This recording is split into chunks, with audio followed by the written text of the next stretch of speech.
Olá, pessoal. Eu sou o Renato Estregun aqui do Concarica e hoje a gente vai conversar com o Camilo Riani, ilustrador, cartunista e professor universitário. Primeiro, eu agradeço aí por ter aceitado o convite para participar do Concarica e peço para o Camilo contar um pouquinho da história, como que ele começou aí na área de humor gráfico. Com você, Camilo. Tá. Estevão, o único problema é que eu falo pra caramba, viu? O pessoal que está assistindo aí vai se acostumando. Mania de professor. Mas, logicamente, agradecer a você, o André, a todos os amigos que estão também fazendo seus depoimentos, as suas palestras, e a quem está acompanhando, porque realmente a arte da caricatura é algo muito maior do que a gente pode imaginar. Então, parabéns pela iniciativa, é um prazer estar aqui com vocês. Bom, como começou essa minha relação, é como todo mundo que está assistindo e como 100% das pessoas, inclusive quem não é artista. A gente começa quando a gente começa a arriscar, na infância, né? O Chico Caruso, uma vez nós estávamos num júri no Salão de Piracicaba, e ele disse uma coisa que marcou muito, que eu uso como referência, que é o seguinte: a pergunta é quando você não parou, né? Porque quando começou, todo mundo começou junto. A gente começou desenhando lá pelos pequenos primeiros passos de nem falava direito, já arriscava e tal. E geralmente a gente para, as pessoas param quando começa a alfabetizar. Então, até os 7 anos já você perde um monte de gente, né? A partir dos 5 vai diminuindo. E aí essa outra linguagem acaba substituindo aquela necessidade, praticamente, típica do ser humano mesmo, de expressar pelo desenho. E aí você, eu, o André, todos os colegas aí, o Dalcio, o Batistão, todo mundo, acaba insistindo, né, sendo teimoso, e não para de desenhar. Então é nesse momento que eu acho que começa a história dos artistas. E a minha, evidentemente, foi por aí, e continuando, a gente acaba conseguindo descobrir alguns macetes, e aí, como todo mundo que deve estar assistindo também passou por isso, as pessoas, olha, esse trabalho é legal, você tem facilidade e tal. Isso vai aumentando. Então eu começava a fazer camisetas para amigos na escola, pintava tênis, pintava qualquer coisa que o pessoal pedisse, né? Até já criança, assim, foi a primeira forma de ganhando uns trocadinhos aí com a arte. O grande salto, assim, a grande diferença do ponto de vista profissional foi em 91 que eu ganhei um concurso da Folha de São Paulo, estava no final da faculdade, um concurso que, inclusive, ganhei junto com o Dálcio, e o prêmio era exatamente a contratação para a gente começar a publicar na Folha de São Paulo, né? Então, sem dúvida, isso daí modificou muito toda a trajetória da minha carreira. Embora naquele ano eu já estivesse também envolvido com outro projeto, que é um livro, Theo, o Menino Azul, que talvez até alguns que estejam acompanhando conheceram na infância, de um irmão, de um dos meus irmãos, o Paulo, e foi o primeiro livro em plástico, e aí tinha as transparências que você conseguia misturar uma ilustração com a outra, enfim. Tudo isso aconteceu em 91, então foi um ano muito marcante. A partir desse momento, publicando na Folha, e as coisas começaram a acontecer. Eu comecei a me abrir para outras possibilidades lá em São Paulo, e aí vieram algumas revistas da editora Abril, o próprio Estadão, e enfim, foi daí que realmente Ah, aconteceu. só, Isso, só uma mas dúvida. Você uma dúvida. trabalhava em qual área nessa época, Camilo? Então, isso daí, na realidade, esse concurso eu venci como ilustrador e não como caricaturista, porque à época eu ainda não fazia caricatura. E eu estava terminando a faculdade de comunicação em Campinas, na PUC de Campinas, mas trabalhava fazendo camisetas. Silkscreen foi a minha grande paixão, né? Então, a partir dos 15, 16 anos, minha mãe me deu um kit lá, que ela viu que eu pintava à mão, levava 2 dias para fazer uma camiseta. Então surgiu essa coisa do silkscreen que também me colocou já no turbilhão aí da arte, mas nada ligado à imprensa ainda, né? Realmente foi com esse concurso da Folha de São Paulo que começou a minha carreira na grande imprensa. Aí você começou a publicar direto, e em que momento que você fez essa mudança efetiva de carreira? Pois Vamos dizer é, assim. foi uma sequência bastante curiosa, porque eu sempre gostei de fazer muitas coisas ligadas às artes visuais. É meu estilo mesmo. Eu até estava conversando com o Batistão esses dias.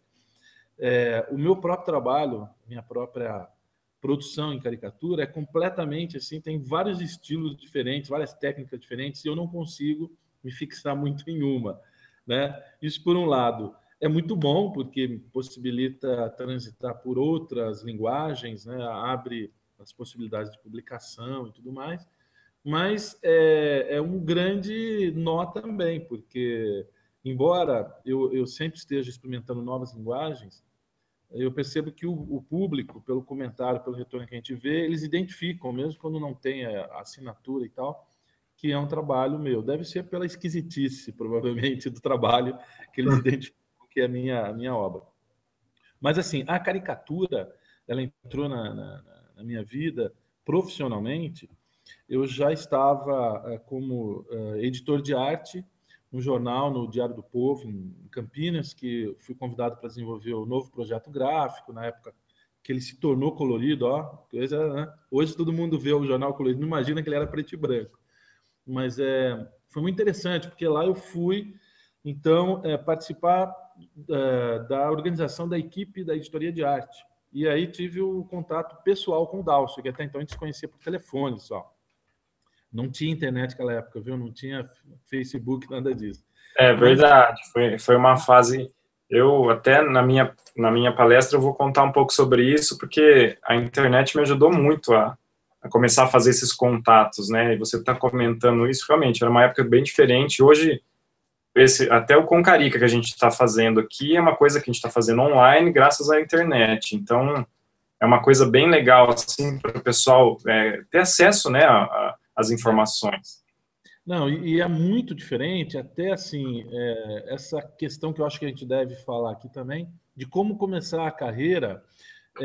Por exemplo, tudo bem, no meu caso teve o concurso da Folha, mas depois, para que eu chegasse às várias editoras, eu tinha que fazer um contato. E esse contato era muito interessante, porque eu não tinha realmente essa questão de internet, nada, mas eu acho que o espírito da coisa permanece, né? Eu vou contar daqui a pouco e da minha sugestão, mas cada um tem a sua estratégia. Mas, de qualquer forma, a caricatura entrou na minha vida. Eu estava, então, como editor de arte do Diário do Povo, montamos a equipe da editoria de arte, e lá tive o prazer, então, de estar junto com o Dálcio. Olha só a equipe que eu coordenava, a maluquice que era, porque era o Dálcio, o da Costa, o Bira, o Delova, enfim, uma série de artistas maravilhosos e que a proximidade nossa, essa união acabou se multiplicando mesmo, né? E surgiu um concurso em 94, se eu não me engano, que a Rede Globo promoveu, que era uma homenagem ao Enfio, um concurso, um salão, né, de humor em Belo Horizonte, e que seria então feita essa homenagem ao Enfio. E o júri eram os colegas do Enfio. Então era o Ziraldo, o Jaguar, o Paulo Caruso, Chico Caruso, Angeli, Glauco, Laerte. Quer dizer, era a nata da nata da nata da arte do humor gráfico no Brasil. E aí eu fiquei quietinho na minha, passava sempre na televisão, em rede nacional e tal. Eu falei, acho que eu vou mandar uma caricatura muito doida, porque eu já fazia uns quadros, umas pinturas beirando o abstrato, né? E resolvi fazer um Enéas, bem maluco, umas pinceladas muito vigorosas, assim, quase que realmente abstrato. Até hoje tem gente que olha e não enxerga o Enéas ali. Mas, para minha sorte, o júri enxergou, né? O Ziraldo, principalmente. E foi uma loucura, porque em alguns outros salões eu já tinha, como o da própria Folha de São Paulo, eu estava dividindo o prêmio com o Dálcio, né? O Dálcio numa área e eu na outra, ou os dois empatavam, ou então um era primeiro, o outro era segundo, e foi assim, uma sequência muito engraçada, que até hoje a gente não sabe explicar o porquê. Mas nesse concurso específico de Belo Horizonte, não sabíamos que um havia mandado caricatura e o outro a outra caricatura. Ele mandou um espiridião a mim, absolutamente maravilhoso, acadêmico, aquele traço preciso dele, a pintura com a acrílica magnífica. E o júri ficou impactadíssimo. E aí, ao mesmo tempo, chegou a minha loucura lá com essa abstrata, que era o Enéas. Eu me lembro também que o Cal Gomes participou, ele estava ainda começando também. E, para minha grande surpresa, recebi um telefonema um dia na redação do jornal, que tinha uma notícia muito boa e uma notícia ruim. E aí, mas o que aconteceu tal? Aí me colocaram na linha do Dálcio, do lado da linha, xingando, ao mesmo tempo comemorando, que ele tinha acabado de saber que nós dois havíamos empatado em primeiro lugar nesse concurso do Enfio, que estavam esperando a gente lá em Belo Horizonte para a abertura do salão dali a algumas horas. Então tinha que correr para o aeroporto e tal. Imagina a loucura que foi. Eu nunca tinha feito caricatura, fiz, mandei, ninguém estava sabendo, só minha esposa. E foi muito legal, porque o júri todo viu naquilo uma possibilidade de uma outra linguagem da caricatura, né? Que não apenas aquela que retratasse a questão anatômica. Enfim, a arte vindo com uma outra possibilidade de linguagem visual na área da caricatura. E o Dálcio, com aquele trabalho magnífico dele, não tinha como não ser premiado. Então, eles deram essa solução, para mim e para o Dálcio foi a melhor coisa do mundo. E nós, então, corremos para o aeroporto, tal, desembarcamos lá e fomos recebidos por essas figuras, né? Alguns até já morreram, né? Mas, enfim, o Paulo Caruso, eu me lembro que ele fez uma caricatura minha do Dálcio naquele dia, como irmão siameses, tal, a dupla dinâmica da caricatura, a nova dupla, tal. Então, para a gente, eu olhava assim, o Dálcio, a gente olhava, meu, não acredito que a gente está aqui, né? Isso acontece a partir do momento que você arrisca, né? E poderia não ter acontecido nada também, e continuar arriscando até que chegue um momento. Então, foi a partir daí, dessa loucura, que eu enveredei para a área da caricatura também, que hoje, na verdade, é a minha grande produção. Tá, e foi a partir desse momento que você conseguiu começar a publicar em várias revistas, que conta um pouquinho aí para o pessoal, quais revistas que você já publicou? Eu, como caricaturista, a partir desse momento, evidentemente, é que começou a surgir a possibilidade de publicar. Mas eu publicava bastante como ilustrador, por conta daquele concurso da Folha de São Paulo, e aí que, voltando então à questão de como abrir essas portas, né? É óbvio que quando eu fazia o contato e falava que era da Folha de São Paulo, era muito mais fácil. Mas, independentemente disso, é preciso ter cara de pau mesmo. E não ter medo nenhum de ouvir não, de ouvir não posso, de ouvir não gostei, porque se a gente quiser elogio só, a gente fica fazendo desenho e mostra para a mamãe sempre, né? Que ela sempre vai achar o máximo. A minha mãe também achava o máximo. Mas, enfim, não dá, a gente tem que dar a cara a bater. E eu fazia o seguinte, como eu já tinha tido um convite do Estadão, por conta do material que eu estava publicando, para fazer uma capa de um suplemento juvenil na época, Cola, eu consegui publicar uma ilustração colorida de capa, que foi essa no Estadão, e as PBs que eu tinha na Folha de São Paulo.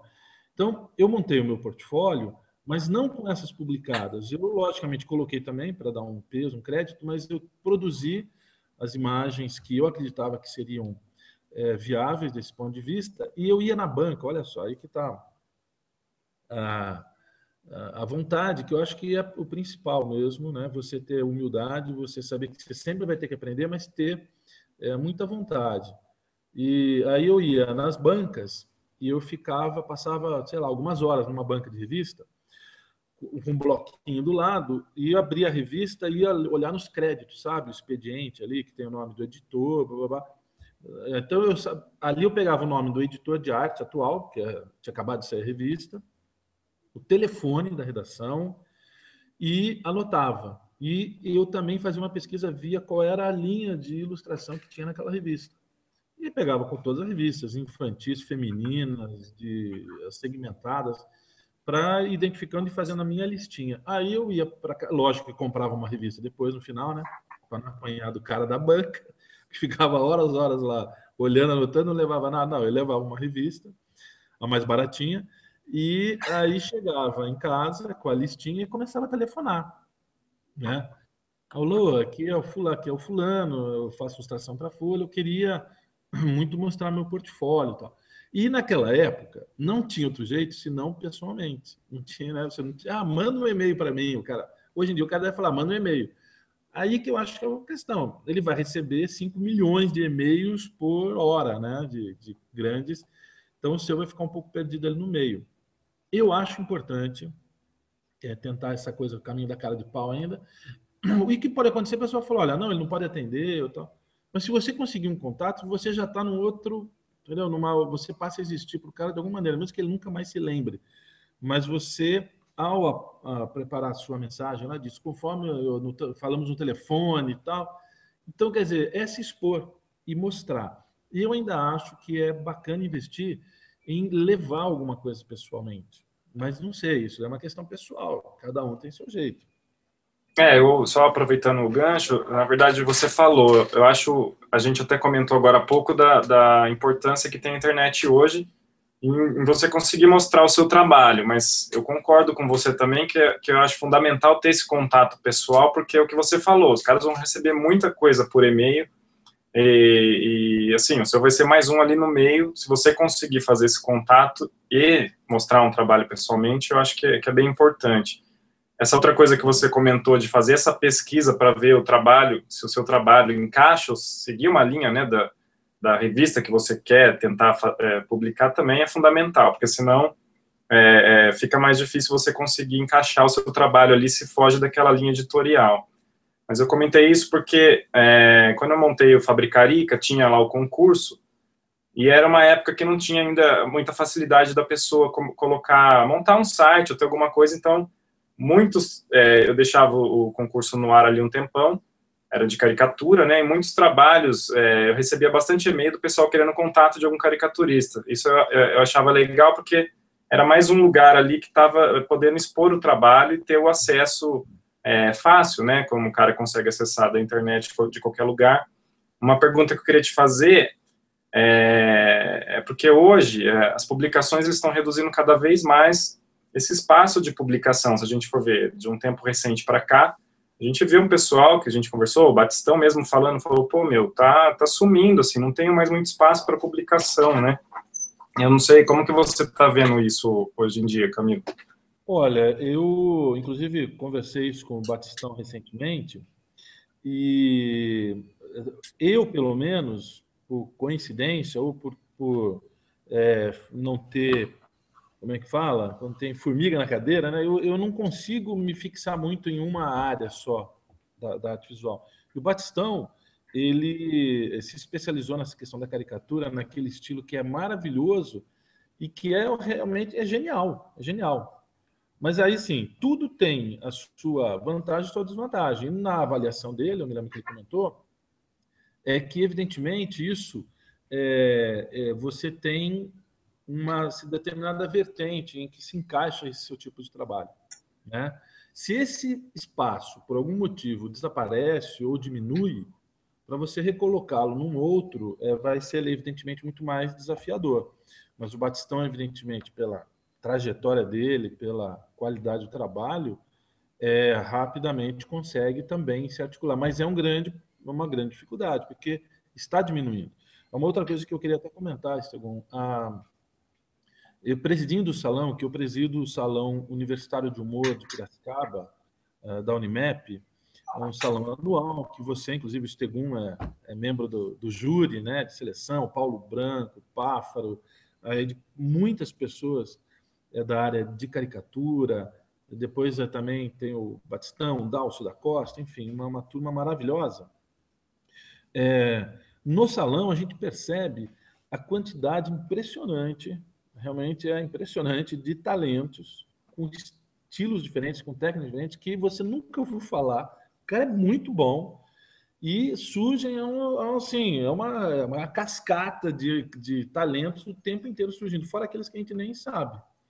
Então, a quantidade de artistas, de caricaturistas no Brasil hoje é infinitamente maior do que o espaço que se tem na mídia tradicional impressa.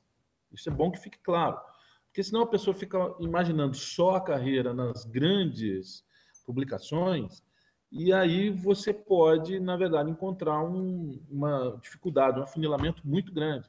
Eu tive a felicidade, sim, de ter essa experiência na Folha de São Paulo, que construiu toda uma trajetória num outro caminho, Depois fiz a parte de caricatura, efetivamente, onde eu mais publiquei foi na Folha de São Paulo mesmo, mas agora, recentemente, faz uns 5 anos, e na Veja, que a Veja, por exemplo, criou aquele espaço que é super importante para o caricaturista, mas foi muito pela teimosia de determinadas pessoas lá dentro, né? O próprio Neri, que era o editor de arte à época, ele conseguiu convencer a editora Abril, o Tivita, que ele gostava de cuidar ele pessoalmente da revista e tal, que a caricatura chamaria muita atenção e que aquela página teria muita visibilidade, e realmente aconteceu. Então chamou 5 caricaturistas, mas veja bem, 5 de 5 milhões, fantástico que a gente tem no Brasil. Eu tive a felicidade de estar entre esses 5 convidados, que era o Batistão, o Dálcio, o Cárcamo, o Cal Gomes e eu. E a gente revezava, então, semanalmente, fazendo as caricaturas. E aí as coisas foram se modificando, depois aí um para de fazer um pouco, por motivos profissionais, o outro, né? E foi girando. Depois Dálcio, desculpe, o Páfaro passou a integrar também, o Lésio, vários outros caricaturistas passaram a fazer. O Batistão, inclusive, continua fazendo até hoje. Mas veja bem, uma caricatura, né, em uma revista, pronto, mas ela é uma coisa completamente fora do padrão, as outras revistas não fazem isso. A Folha de São Paulo também, quando me chamaram para fazer as caricaturas, até com um certo espaço grande e tal, foi muito em função do editor de arte que implicou com isso. O Fábio Marra, uma pessoa fantástica, que bancou essa ideia.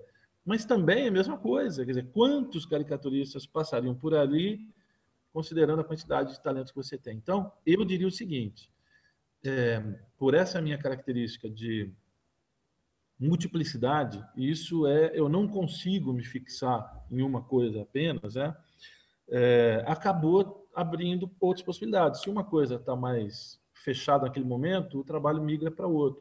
Então, por exemplo, até vou mostrar aqui, não sei, vamos ver se vai aparecer bem. Isso aqui é um calendário que a gráfica Divisa faz com as minhas artes já há 10 anos. Então, a cada ano, eles lançam uma obra, uma coletânea, né, de artes. E isso daí é muito interessante, porque eu consigo aqui colocar vários estilos completamente diferentes. Tá vendo? Esse Groucho Marx me lembra muito, inclusive, aquele Enéas que foi publicado. Se você não viu nada aí, não se preocupe, porque realmente é quase abstrato. Essa Amy Winehouse, que também foi feita mais como um experimento, e esse Tim Maia aqui, que venceu um salão, que também foi premiado, mas este Pavarotti me possibilitou, veja bem, eu poderia estar fazendo coisas nessa linha aqui, por exemplo, que eu gosto muito, eu me divirto muito fazendo isso, mas eu não consigo ficar só nessa linha. Essa linha foi a que foi publicada pela Revista Gráfica Internacional do Miran há alguns anos, eu me senti muito feliz, só que como eu tenho todos os outros estilos diferentes, eu senti assim falta dessa diversidade. Mas essa caricatura especificamente foi que me levou a um convite da editora Globo, no segmento infantil, veja bem, que eles estavam relançando a obra do Monteiro Lobato. E a partir dessa caricatura, eles disseram: a gente quer um dos livros do Monteiro Lobato que você ilustre. O total, entre vinhetas e tal, são mais de 100 ilustrações. Eu levei um ano para fazer esse trabalho. Mas era uma coisa que estava completamente fora do plano do caricaturista, né? E acabou, logicamente, a arte da caricatura, ela fica presente.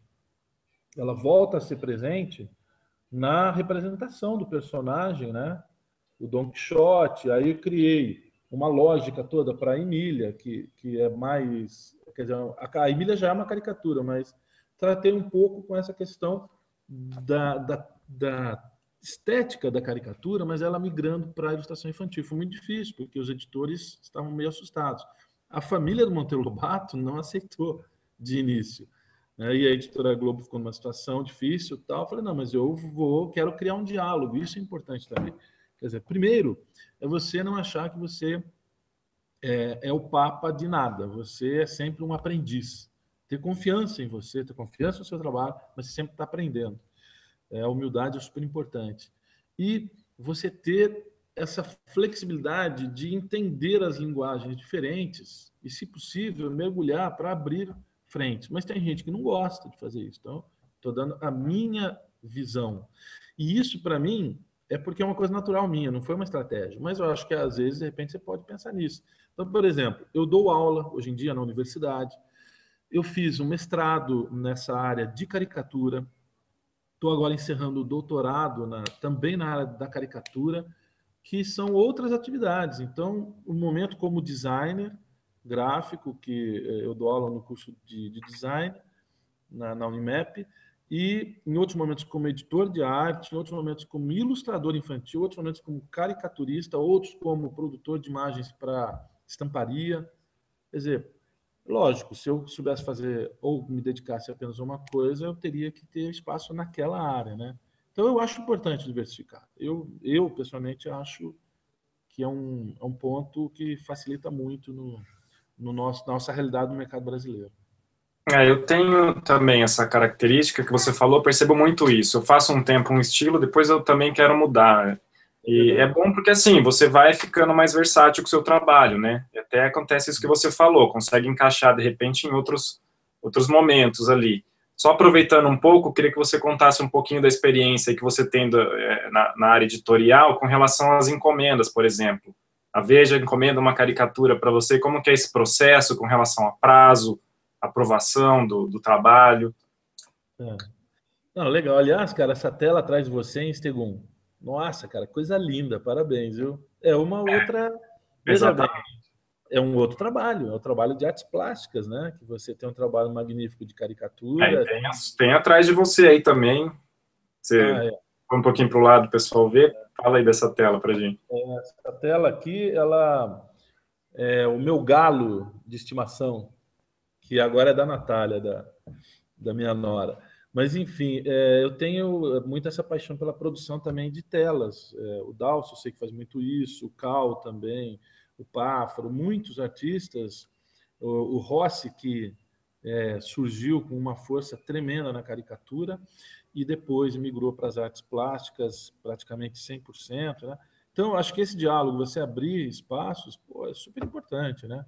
E aí, cara, tem uma pepa atrás de você aí, ó. Fala um pouquinho para o pessoal ver. Aí, ó. É a Pepa. Identificou aí. Legal.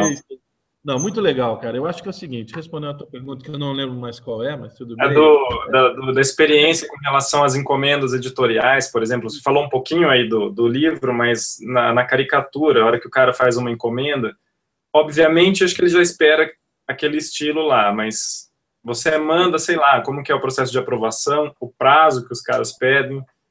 Pois é. Então aí, olha só que interessante essa pergunta, porque aí já está uma das dificuldades da diversidade de estilo.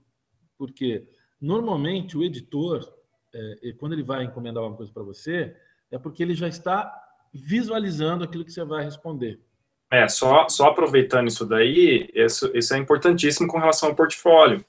porque você precisa montar um portfólio com ilustrações no estilo, caricaturas no estilo que você quer trabalhar, né? Para não acontecer um problema do cara fazer uma encomenda naquele estilo e você ou não tem facilidade em fazer, de repente é uma coisa demorada que, sei lá, você faz um hiperrealista lá no seu portfólio, o cara pede aquilo com prazo de 2 dias, você não vai conseguir entregar, né? Não, é muito bem lembrado isso daí, Estevão. E isso aconteceu comigo na prática, porque assim há muitos momentos em que você tem a liberdade de experimentar estilos, ousar nos estilos e arriscar mesmo.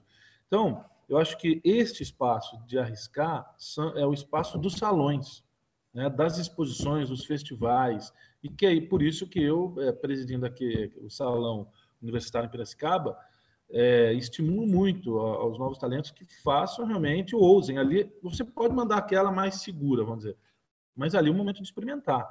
Que hora que você vai fazer seu portfólio, isso que você colocou é perfeito. Você tem que entender que você está ali mostrando uma coisa que o cara vai falar, é isso, e você tem que responder àquilo. Então, não adianta querer fazer uma coisa que não é sua, porque a hora que se vier uma encomenda e você está esperando que ela venha, você tem que responder aquilo, né? E para mim foi muito interessante, porque A primeira, eu não sei nem se eu teria aqui alguma coisa para exemplificar, mas a primeira caricatura que foi publicada na Veja foi até o Dalcio que comentou com o Nery e tal, para que eu mandasse alguma coisa. E eu falei, olha, só tem um problema, que o meu estilo ele é meio esquisitão, né? Não sei se é... Porque o mercado editorial, veja bem, a Veja vai ser lida por milhões de pessoas, de todas as idades, de todas as experiências ou não experiências artísticas, né? Então, você não vai ter especialistas ali julgando, olhando, olha, o cara quer ver, achar engraçado, identificar na hora e tal. Eu falei, caramba. Então, toda vez que... E era cada 4 semanas eu tinha que fazer, pelo menos uma vez por mês, então eu tinha que fazer, era um grande desafio, porque eu queria ir no campo da distorção, o editor esperava isso de mim, mas eu tinha que chegar num certo limite, porque aí tinha o editor acima dele, que inclusive o próprio Tivita que cuidava de algumas restrições ou não na revista. E eu entendo perfeitamente. Eu acho equivocado o caricaturista, o artista em geral, falar eles não entendem a minha obra, né? Você se sente acima do bem e do mal. Não, é o seguinte, você está lidando com artes gráficas. Artes gráficas, ela vai para o público. O público precisa se identificar com aquilo. E antes, entre você, a sua arte e o público, tem esse monte de gente. Tem o editor de arte, o editor-chefe, tem os anunciantes. Tem uma... Então, esse diálogo ele é muito importante, a gente ter essa cautela. No meu caso, por exemplo, da Folha, chegou a acontecer do cara me ligar e eu ter que fazer daquele dia para o mesmo dia. Então, deu sorte de eu estar, né, no ateliê, podendo parar os outros trabalhos e responder naquele momento. Mas também já teve a situação em que ele deu uma semana para eu fazer. Mas o normal é rápido, normalmente é rápido. Uma coisa na Veja acontecia, normalmente nós tínhamos de 2 a 3 dias, né? Eles passavam a frase, passava, se tinha alguma pré-determinação, o vertical horizontal passava, mas geralmente não, era livre. E aí nós tínhamos que, então, só que passar primeiro um layout, lógico, um rascunho, né? E isso daí, muitas vezes, como você colocou muito bem, Stegon, dependendo do estilo, você não vai ter tempo para responder aquilo. Então, é maravilhoso, foi uma experiência fantástica. Você vê seu trabalho na página, aí você olha e fala, pô, que porcaria! Porque às vezes tem determinadas gráficas que puxam uma magenta, né? Que fica mais avermelhado a impressão, tem outro que fica mais amarelado, tem outro que o papel é assim, o outro papel é assado. Então, a primeira que eu fiz na Folha de São Paulo, colorida, eu mandei com uma resolução altíssima, porque aí foi na segunda fase já, na fase da internet. E era uma de imposto de renda, uma ilustração e tal. E mandei, sei lá, em 400 DPIs, né? E na pauleira, porque o jornal ele fecha muito rapidamente. E o que acontece? A impressão no papel jornal é diferente. Ela costuma... Você tem que abrir um pouco mais, não pode ser uma resolução tão fechadinha. Então, até 200 DPIs é o máximo que no jornal geralmente é indicado. Até 150, às vezes, dependendo do jornal. Para que não fique aquela massa assim, de tinta e carregue muito. E o Jean depois é que falou para mim, quando eu vi o teu leão lá na Folha, eu dei risada e tive certeza que você tinha puxado os DPIs bastante, né?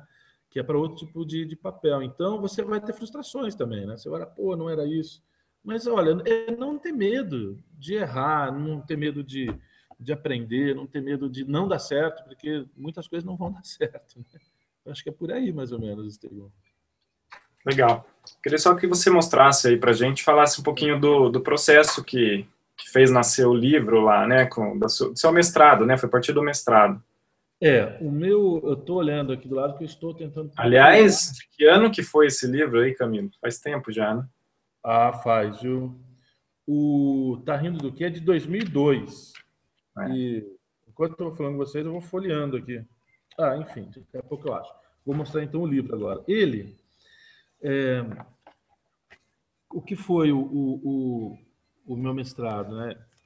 Eu ia iniciar numa outra área, era a área de publicidade infantil, tal, uma análise crítica, etc. E aí o Joseph Luiten, marido da Sônia Luyten, que é uma grande pesquisadora na área de quadrinhos também e tal. Ele, um holandês, daqueles vikings, assim, ele faleceu já, uma figura fantástica. Ele chegou para mim e falou: qual é o seu projeto? Eu falei: publicidade, nada disso. Você vai fazer sobre caricatura. E aí não deixou. E aí, cara, foi muito bom, porque aí a minha orientadora ficou um pouco frustrada, que ela queria falar sobre a publicidade infantil. Mas, no fim, a coisa foi tão louca, porque eu já presidi o salão na Unimap e já atuava como caricaturista, editor de arte, etc. Então, foi muito natural, porque eu tinha uma curiosidade. E aí eu vou descobrir que muita gente tinha, que é o seguinte: quando um trabalho, é uma coisa que muita gente pergunta, o que tem que fazer para um trabalho ganhar um salão de humor? Primeiro, não tem fórmula. Não tem fórmula. Mas segundo, é que esse trabalho tem que ter personalidade. Então não adianta você copiar ou imitar, aí você já está invalidando o teu processo de reconhecimento dentro do júri. Então, é ter personalidade no seu trabalho. E o que tem em comum entre todos os trabalhos que ganham um salão de humor? Se são tão diferentes os estilos, a cada ano o júri... E aí fica, o que será que uniria todos esses trabalhos? Né? Existe um caminho e tal? E aí eu comecei a estudar os teóricos do humor para saber como se constitui a linguagem do humor, em geral, não a linguagem do humor gráfico, da caricatura só, mas o humor como geral. E aí comecei a perceber que há estudos sobre por que uma piada, por exemplo, tem graça, por que a gente ri de uma piada e por que a mesma piada, em outro momento, a gente não ri. Então, um exemplo só, a ruptura discursiva. Isso é muito importante para um caricaturista, um humorista gráfico ou humorista de qualquer linguagem. O que é ruptura discursiva? A coisa está indo num certo caminho, o seu pensamento está indo num certo caminho, e de repente tem uma quebra, uma abrupta, tum, e aquilo te cria um impacto e te faz rir, ou te faz ter a sensação da linguagem do humor com potência, com força. Então, por exemplo, se eu fizer uma caricatura que é muito parecida com a pessoa real, com pouca distorção, eu já tenho essa imagem no meu pensamento. A hora que eu tomo contato com ela, o impacto é menor. Então,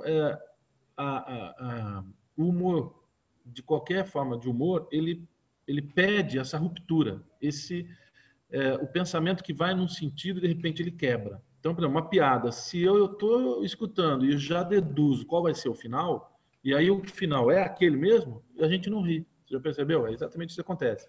Agora, eu vou pensando na história e automaticamente eu já vou imaginando o que vai acontecer. Só que as boas piadas são aquelas em que vem uma coisa que quebra totalmente, aí você ri, ele cria uma ruptura discursiva. Então isso para toda a arte é importante. Outra questão que é importante no humor gráfico e na caricatura, evidentemente, o exagero. Então não é, hoje em dia não dá para você fazer aquela coisa, cabeção grandão e um corpinho pequeno e tudo anatomicamente perfeito, só a diferença entre tamanho de cabeça e tamanho de corpo. Eu acho que isso daí é pouco hoje na caricatura, embora você tenha que ter a percepção, o bom senso de entender em que momento você está fazendo aquela caricatura e para quê.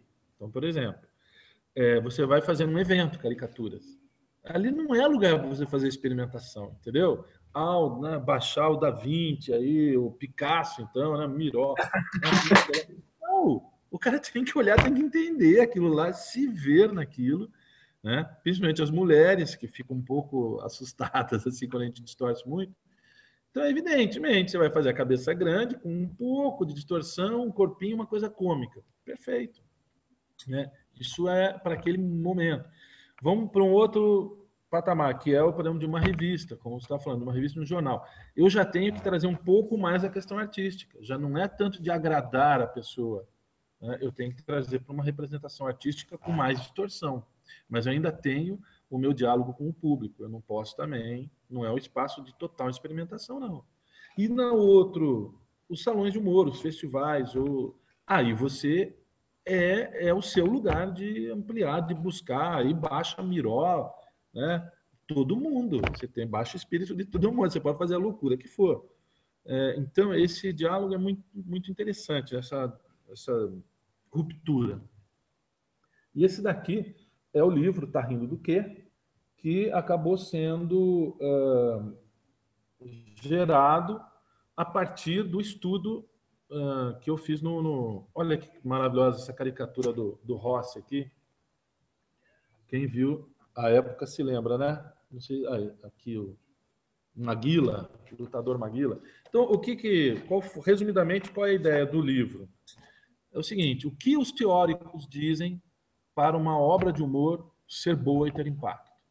Ruptura discursiva, exagero, paródia, pá. E aí eu peguei o acervo do Salão Internacional de Humor de Piracicaba e do Salão Universitário de Humor de Piracicaba, por conta do trabalho que eu realizava nos dois à época, e fui ver item por item do que os teóricos falavam se tinha naqueles trabalhos premiados. E o mais impressionante, tinha.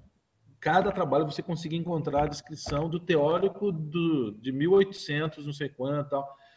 E aí vinha outra pergunta. O cara que fez o trabalho, o artista que fez e ganhou lá o salão, ele sabia disso? Não.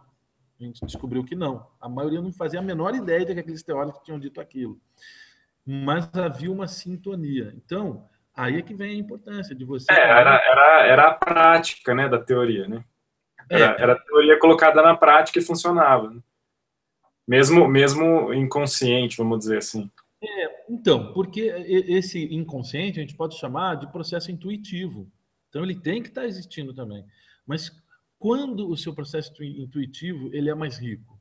Aí está uma outra dica que eu acho fundamental. Isso eu falo sempre para os meus alunos. Cara, é o seu repertório cultural. O quanto você tem de imagens na sua cabeça, o quanto você tem de histórias na sua cabeça, o quanto você leu. Então, ficar tarado só pela imagem e ficar ali fazendo o fio de cabelo lá, tudo bem, você vai ser um cara habilidoso naquilo, mas não é isso. Não é isso que basta. Você tem que abrir a sua parte cultural. E para isso, cara, é assistir bons filmes, ouvir aquela música que você não tem simpatia, sabe? Não, imagina. Eu já vi o aluno falar: professor, esse negócio de bossa nova é muito chato, den. Cara, você tem que ouvir, você tem que conhecer jazz, você tem que conhecer samba, você tem que abrir, né? A mesma coisa com as artes plásticas, a literatura, tem que ler. Porque, mas eu quero fazer imagem, o que vai me adiantar a leitura? Cara, você está contando uma história quando você faz uma caricatura, né? Uma caricatura, principalmente para o mercado editorial, uma caricatura artística. Aquilo ali você está narrando um conceito, né? Quanto mais rico for a tua referência, as tuas informações, com certeza tudo aquilo vai mergulhar no seu trabalho. Então, a primeira coisa é ter curiosidade, abrir o seu repertório cultural. Para mim, sem isso não há arte, não há artista. Você tem caras habilidosos, mas a arte ela vem desse leque de coisas que você traz para dentro da sua mente. Portanto, leiam, vejam bons filmes, assistam, ouçam. Acho que é o mais importante. E aí acabou gerando, então, né, juntando todas essas coisas, o Tá Rindo do Quê? Que eu tive a felicidade, inclusive, de ter o prefácio Ziraldo que fez, e até hoje é muito divertido, né? Cada vez que a gente se encontra, ele lembra do prefácio, porque é onde ele fala de Piracicaba, de Campinas, de Valinhos, Vinhedo, essa região toda, que ele chama de Vale do Cartum. Ele fala, não, ali não é um vale, mas não interessa. É porque eu quero chamar de Vale do Cartum para brincar com o Vale do Silício, né? Quer dizer, um ponto de onde tem uma ebulição de coisas muito impressionantes e é essa região aí de onde está centralizado todo o processo desse evento, né? O André, você, toda a turma de Campinas e região, que é fantástico. E tudo muito por conta desses salões de humor de Piracicaba, né? Isso é um grande estímulo. Mas agora, você não precisa estar ali. Você pode estar fisicamente em outro lugar, mas é você ter contato com tudo isso. Isso é importante. Legal. Quem quiser ter esse livro aí, dá para adquirir ele pela Unimap, né? Ele é da editora Unimap. Então, como ele é de 2002, eu não sei nem como é que está aí, porque o estoque, né? Pode ser que a gente esteja aqui falando e dali a pouco acabou o estoque, mas entrar no site da Unimap, www.unimap.br, ou então para a própria editora da Unimap, que ali você tem o contato todo de como adquirir, etc. Né? Mas, olha lá, você pode também ir direto para o editora@unimap.br. Não tem o ponto, tá? Eu acho que é legal, tem coisas do Dalcio aqui, tem coisas de grandes artistas. E uma outra coisa, Tegum, que foi interessante que aconteceu ano passado, é que um projeto em Portugal e uma parceria entre Portugal e África para trazer informações de vários temas diferentes, né? O que é política, o que é arte, o que é isso, o que é aquilo, e um dos primeiros da coleção foi o que é humor gráfico. Olha só que legal, né? Então eles reuniram, eles convidam sempre três pesquisadores do tema de língua portuguesa. Então alguém da Europa, alguém de Portugal, alguém aqui do Brasil, alguém dos países africanos de língua portuguesa. E acabou gerando um livro que se chama O que é humor gráfico, que eu tive a honra, a felicidade de ter sido convidado, junto com o Lailson, que é outro brasileiro aqui, e o Oswaldo de Souza, que é um pesquisador português, que nós três, então, escrevemos o livro, cada um contribuindo com a sua ideia do conceito de humor gráfico, né, de caricatura e tudo mais. E é legal, porque a gente traz várias imagens também, olha de novo aí o Pavarotti, os quadrinhos que eu realizo, enfim, alguns trabalhos premiados, como essa Maria Bethânia, o pessoal do Kiss, enfim, tem bastante coisa e eu acho legal, acho importante que a gente possa ter acesso a, por exemplo, o trabalho do Lailson vai muito na pesquisa de como surgiu o humor gráfico, como surgiu a caricatura. Cara, isso é importante para você entender. Então, olha, pesquisar, ler, participar desses congressos, parabéns mais uma vez que vocês estão realizando, porque é mais do que habilidade no desenho, tá? Para você ser profissional de uma linguagem artística, é mais do que ser habilidoso nisso. E digo mais, eu acho que a nossa geração, e eu falo isso para o Stegum, que é um pouco mais novo, não muito, mas é um pouquinho mais novo, mas eu falo isso muito para o Dalcio, para o próprio Batistão, para os colegas que a gente está sempre tendo contato, que talvez a nossa geração tenha falhado em uma coisa, que é ampliar mais o contato com os artistas de outras linguagens. Então, isso era muito comum nos anos 70, nos anos 80. Então, tipo, os cartunistas eram muito amigos de músicos, que eram muito amigos de escritores, né, de atores de teatro. E esse grupo se unindo, essa troca é muito rica, é muito rica. Eu acho que a gente tem que abrir, não ficar só focado naquilo, porque aí você vai ser um habilidoso, né? E um artista não é um habilidoso, o artista ele é uma coisa muito maior. Aliás, arte é muito maior que habilidade. Com relação a isso, você começa a colocar isso em prática e você vai ver com certeza um diferencial no seu trabalho, você vai sentir isso fortemente. Infelizmente, a gente está chegando no final do nosso tempo aqui, Camilo. Nossa, 1000 dicas, assim, uma aula fantástica que você deu para o pessoal aí. Tem algum assunto que a gente não falou, que você queria falar, ou uma última dica aí para o pessoal que está assistindo? Olha, cara, vocês perceberam que eu falo demais, né? Mas eu avisei no começo. Não, mas tem assunto até para muitos congressos aí, né?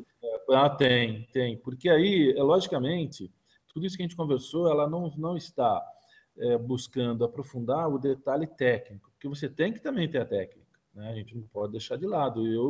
Eu sou, assim, tarado no sentido da curiosidade de como o cara faz aquela textura. E aí eu vou fuçar até entender como é que é feito aquilo. E até faço uns testes, erro, não consigo, tal. Então, essa pesquisa pela técnica, o treino, tudo isso é muito importante. E eu diria o seguinte, dá para ser um artista, um ilustrador, um caricaturista, só com a intuição e sendo um curioso, por exemplo, eu faço muito, né? Que a gente chama de um autodidata. Dá para ser? Dá. Só que aquilo que você pode, às vezes, avançar em um detalhe, em uma dica de uma gota de água a mais que você coloca em tal cor, né, que você não vai descobrir nunca sozinho, você pode limitar o seu trabalho. Então, eu acho que tem que ter a curiosidade. E curiosidade não é só fofoqueiro se meter na vida dos outros, é diferente. É curiosidade pelas informações, pela vida, pela cultura, por tudo. Então, ser curioso, ter a ideia de que é um eterno aprendiz, ser humilde, dedicado, acreditar, não ter medo de ouvir não, de ouvir crítica. E a gente mistura muito. Eu me lembro uma vez que eu fui entregar um trabalho lá no Estadão, e aí o cara simplesmente virou e falou: não, isso daqui não vai dar certo, porque o logotipo vem aqui, babá, não vai dar certo, porque tem muita informação. E o meu irmão estava junto, eu comecei a ficar vermelho. Assim. Eu percebi que estava ficando vermelho, porque estava quente, né? E aí, eu era novo, estava começando e tal. Mas aí eu fui descobrir o seguinte: ele não está falando isso de mim, ele está falando isso do trabalho, porque o trabalho vai ser aplicado em algum lugar. Então não tenha medo de críticas, de observações, de dicas, muito pelo contrário, aproveite todas e cresça. E vai ter cara mal educado no seu caminho, viu? Não acho que é só gente boa não, que vai ter calma. Tem gente que vai falar, tabacaria, buff, né? Mas tem imbecil em todo lugar, né? Não vai ter na caricatura, lógico, tem imbecil também em todas as áreas. Então é isso. E se dedicar e, lógico, procurar estudar, procurar fazer um curso, aprimorar a técnica. Isso para mim também é fundamental. Isso que vocês estão fazendo já é uma grande contribuição. Parabéns. Grande abraço. Legal, Camilo. Agradeço de novo aí pelo tempo aí que você dedicou para a gente fazer um pouquinho, contar um pouquinho aí da sua experiência. Sem dúvida vai ser muito importante, que você passou dicas excelentes para o pessoal. E a gente se vê numa próxima, então. Obrigadão aí, Camilo. Bacana, obrigado, pessoal. Grande abraço e sucesso. Parabéns pelo trabalho.